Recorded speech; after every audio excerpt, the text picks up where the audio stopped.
അതിരപ്പള്ളിയിൽ കാട്ടാന ആക്രമണത്തിൽ 3 വനം വകുപ്പ് ഉദ്യോഗസ്ഥർക്ക് പരിക്കേറ്റു. ബീറ്റ് ഫോറസ്റ്റ് ഓഫീസർ സച്ചിൻ, വാച്ചർമാരായ നടരാജൻ, മണികണ്ഠൻ എന്നിവരെയാണ് പരിക്കുകളോടെ അത്ഭുതകരമായി രക്ഷപ്പെട്ടത്.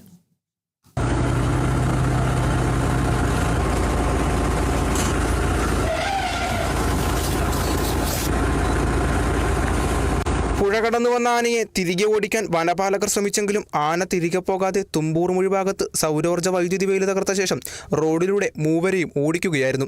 ഓടുന്നതിനിടെ നിലത്ത് വീണാണ് മൂവർക്കും പരിക്കേറ്റത്. റോഡിന് താഴേക്ക് ചാടിയാണ് 3 പേരും രക്ഷപ്പെട്ടത്. ഇവരുടെ തൊട്ടടുത്ത് വരെ ആന എത്തിയെങ്കിലും ഭാഗ്യവശാൽ രക്ഷപ്പെടുകയായിരുന്നു.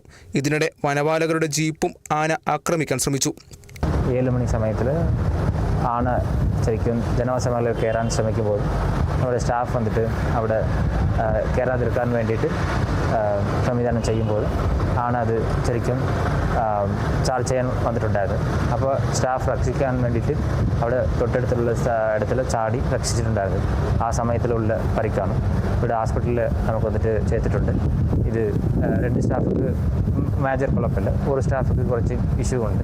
വീഴ്ചയിൽ തോളലിനും കാലിനും ഉൾപ്പെടെ പരിക്കേറ്റ വനപാലകർ ചാലക്കുടിയിലെ സ്വകാര്യ ആശുപത്രിയിൽ ചികിത്സയിലാണ്.